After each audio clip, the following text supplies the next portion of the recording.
एक विधवा माँ अपने पुत्र को पढ़ाने के लिए दूसरों के यहाँ जा कर के पानी भरती है, बर्तन धुलती है, जिससे कुछ पैसे मिलते हैं। उसमें अपना निर्वाह करती है। बचे हुए पैसे से अपने पुत्र को अच्छे स्कूल में पढ़ाती थी। धीरे धीरे बालक बड़ा हुआ, लेकिन कोई कारणवश माँ का एक आँख नहीं था। बालक कोई कार्य करता, यदि वह कार्य पूर्ण नहीं होता तो कहता, माँ तू कानी है, तुझे देखकर कोई काम करता हूँ तो मेरा काम ही पूर्ण नहीं होता। माँ सुनती पर कुछ नहीं कहती। क्यों? क्योंकि सोच लेती मेरा ही बेटा है। बेटा एक दिन बोला, मुझे शहर जाके पढ़ना है, मुझे और अधिक पैसे चाहिए। माँ कुछ बोली नहीं। पहले 2 घरों में काम करती थी, आज से 4 घरों में काम करने लगी। बेटा शहर चला गया।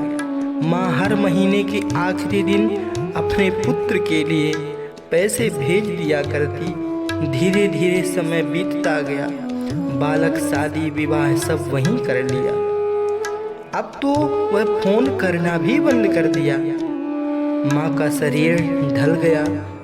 एक दिन माँ का मन नहीं माना तो शहर चल दी अपने बेटे को देखने के लिए।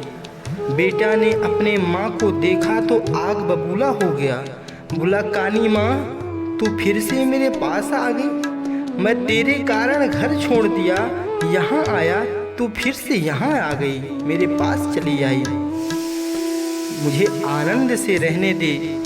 माँ तो माँ होती है।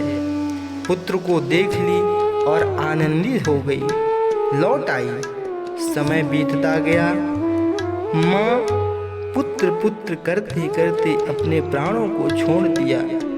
एक दिन पुत्र के मन में आया, विचार किया, बहुत दिन हो गए, एक बार अपने माँ उस कानी माँ को देख आता हूँ। अपने पत्नी बच्चे सहित माँ को मिलने के लिए आया। मकान में ताला बंद था। सारे गांव के लोग वहां पर आ गए और एक व्यक्ति ने पूछा, भाई आप कौन हो? उसने कहा, चाचा मुझे नहीं पहचाना, मैं उस कानी माँ का बेटा हूँ। एक भाई ने कहा, बेटा तुझे शर्म आनी चाहिए, वो कानी माँ थी, वो तो सबकी माँ थी। और उस व्यक्ति ने एक पत्र निकाल करके दिया और बोला, उस माँ की अंतिम इच्छा थी ये पत्र मेरे पुत्र को प्राप्त हो। हमने भी अभी इसे नहीं पढ़ा, जरा पढ़ करके हमें भी सुनाओ। उस बालक ने पत्र को खोला और पढ़ा। पढ़ते पढ़ते आंखों में अश्रु प्रवाह होने लगे और माँ माँ कह करके रुदन करने लगा। माँ मुझसे बहुत बड़ा अपराध हो गया, माँ मुझे क्षमा कर देना। दूसरे भाई ने कहा, अरे क्यों रोते हो, जरा क्या लिखा है हमें भी पढ़ कर के सुनाओ। बालक पढ़ना प्रारंभ कर दिया।